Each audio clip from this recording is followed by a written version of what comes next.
Kawadhi nyime ni Doho mamalo omiyo thuolo duol makedo gi mibadhi e pacho ka EACC mondo kaw omenda maromo milion 26 mane okwale od bura mar kaunti ma Homa Bay gi mane en Karan od burano Bob Kephas Otieno kod minode Evelyn Ogutu. Kaka jafwambo marwa e kaunti ma Homa Bay Ali Beach lero, ng'eto makamano ne ogol gi jang'ad buche Doho mamalo ma Milimani Justice Maina.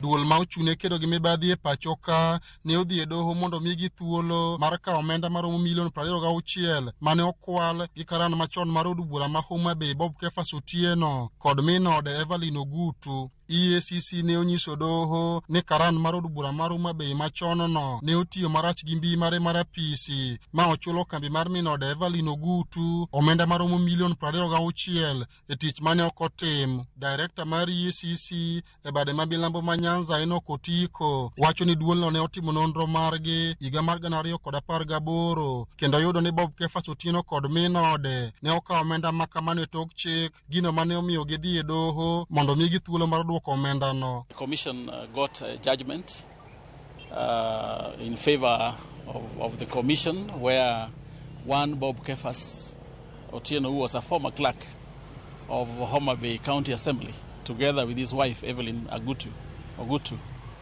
have been ordered to pay back the 26 million that they fraudulently acquired from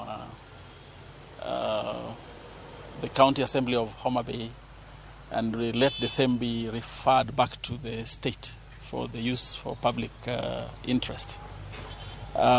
This is an investigation that had taken place a little earlier, and the matter was filed in 2018. The process is complete, and that's how we were able now to get the judgment in favor of the commission yesterday. Otiko wacho ni Bob kachiel kod minode ma en wuon kambi ma iluongo ni Nyanguma Enterprises ne ochulo omenda makamano ka wuok e od bura mar kaunti ma Homa Bay tok chik kata odoko ni onge tich mane kambi no timo. The brief about it is that we were dealing with a case of conflict of interest. As I've just told you, Bob Kephas was the clerk to the county assembly, and his wife, who was also a proprietor of Nyanguma Enterprises and working also as a health worker in Marindi Health Center within the same county.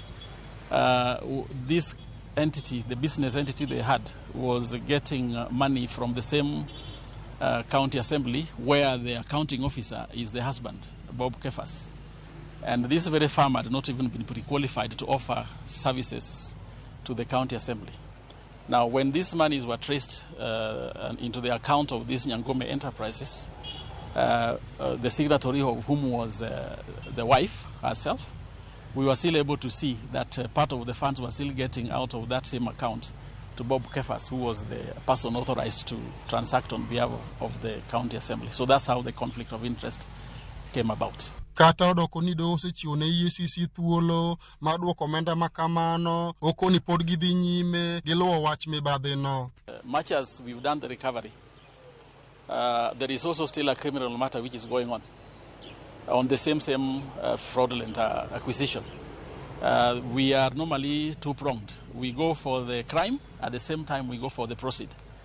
So far what we've done already is that we are withdrawing the proceed of that crime, but the criminal aspect is still a matter which is before the courts, and we still look forward to get a favorable outcome in the commission's favor. Omenda no en achiel kuom buche ma EACC dhigo nyime e doho ma opogore pacho ka mar duoko omenda maromo bilion 40 ma gigeto duoko e tung Kenya mangima. Ali Beach, Ramogi TV, Homa Bay.